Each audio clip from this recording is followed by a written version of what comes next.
నిన్నటి రోజు నుండి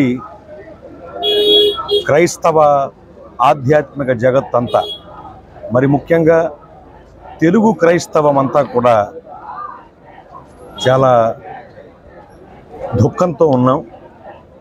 ఓ మంచి సమన్వయకర్తని, ఆధ్యాత్మికవేత్తని, ఓ గొప్ప వక్తని మేము కోల్పోయాం. ఈ బాధ మా గుండెల్లో చాలా తీవ్రంగా ఉంది. మరి వారి విషయంలో మాకు చాలా అనుమానాలు ఉన్నాయి. వారు చంపబడ్డారు అనేటువంటి అనుమానాలు ఉన్నాయి. మా అనుమానాలకు, సందేహాలకు ఇంకా నివృత్తి కలగలేదు. పోస్ట్ మార్టం జరుగుతూ ఉంది. ఆ తర్వాత వచ్చే నివేదికను బట్టి మా ప్రశ్నలకు జవాబు దొరుకుతుందని మేము ఆశిస్తున్నాం.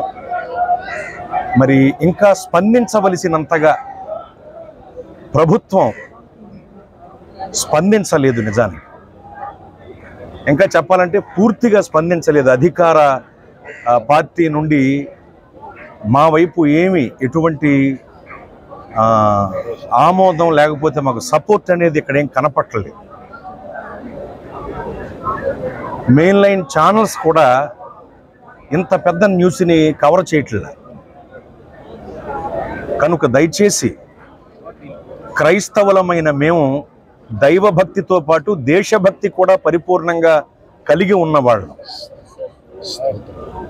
దేశ క్షేమం కోరి ప్రతిరోజు ప్రార్థించేవాళ్ళం. ప్రతి ఒక్కరికి దివ్య బోధలు అందేలా చేసేవాళ్ళం. మా సేవ కులంలో ఒక మంచి దైవజనుని కోల్పోవటం మాకు చాలా బాధాకరం. కనుక దయచేసి అధికార ప్రతినిధులు, పార్టీ వారు కూడా ఈ విషయాన్ని సీరియస్గా తీసుకుని సమగ్ర విచారణ జరిగించి నిజాన్ని నిగ్గు తేల్చి మా ప్రశ్నలకు జవాబులు వచ్చేలా చేయాలని దయచేసి మేము వేడుకుంటున్నాం.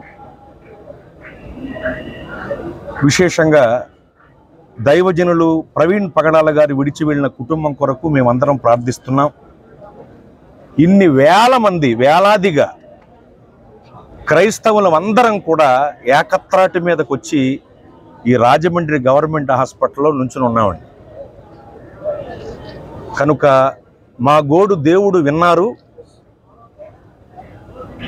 మా ప్రశ్నలకు ఖచ్చితంగా సమాధానం అనుగ్రహిస్తారని మేము విశ్వసించి ప్రార్థన చేస్తున్నాం.